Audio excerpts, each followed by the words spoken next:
Les iPhones et les Apple Watch n'ont pas eu le monopole de la nouveauté lors de la keynote d'Apple, puisque l'entreprise américaine a également annoncé un successeur aux AirPods Pro, les AirPods Pro nouvelle génération, et non pas AirPods Pro 2 comme on avait pu l'imaginer. Alors c'est un peu la ligne directrice cette année chez Apple, pas de grosses nouveautés au niveau du design, mais quelques ajouts, quelques nouvelles fonctionnalités. On va d'ailleurs commencer avec les écouteurs en eux-mêmes, puisqu'on a une nouvelle puce, la puce H2, qui va offrir une réduction de bruit active améliorée par 2 fois. Qu'est-ce que ça veut dire sans courbe et sans test? Eh bien pas grand chose, si ce n'est qu'elle est meilleure. On a également des contrôles supplémentaires au niveau des tiges, puisque jusqu'à présent on pouvait passer le morceau, revenir au morceau précédent, mettre pause ou lecture. Maintenant, enfin, la nouveauté qu'on attendait tous, c'est le contrôle du volume directement depuis les tiges des AirPods Pro de nouvelle génération. Pour le fonctionnement, c'est assez simple, il suffira juste de faire un mouvement vers le haut ou vers le bas pour monter ou baisser le son. C'est très simple d'utilisation et on se demande pourquoi c'était pas présent avant, mais c'est là et on est content. Qu'est-ce qu'on a d'autre? Eh bien, le boîtier ne change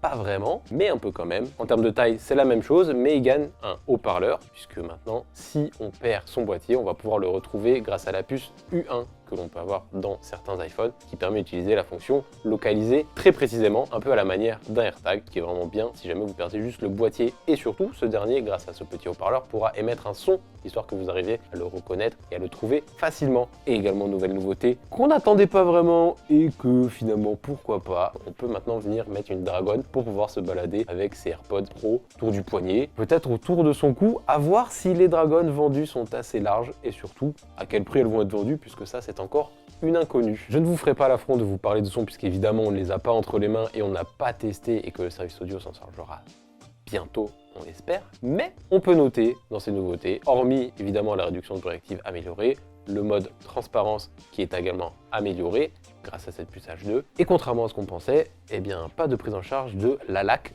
ou l'Apple Lossless, le format propriétaire d'Apple, que l'on peut trouver sur Apple Music par exemple, qui est un des services de streaming musical propre à l'entreprise américaine. En termes de tarifs, eh bien là aussi ça a augmenté, puisque là où les AirPods Pro de première génération valaient 279 € à leur sortie sur le marché, ici ils prennent 20 € et passent donc à 299 €. C'est une légère augmentation, mais ça reste quand même 300 € pour une paire d'écouteurs intra sans fil. Et côté autonomie, Apple promet grâce à cette puce H2 une amélioration d'1h30 par rapport à la génération précédente. On passe donc à 6 heures avec la réduction de bruit active. Au maximum avec le boîtier et les 4 charges qu'il permet, on peut avoir jusqu'à 30 heures d'autonomie avec la réduction de bruit active.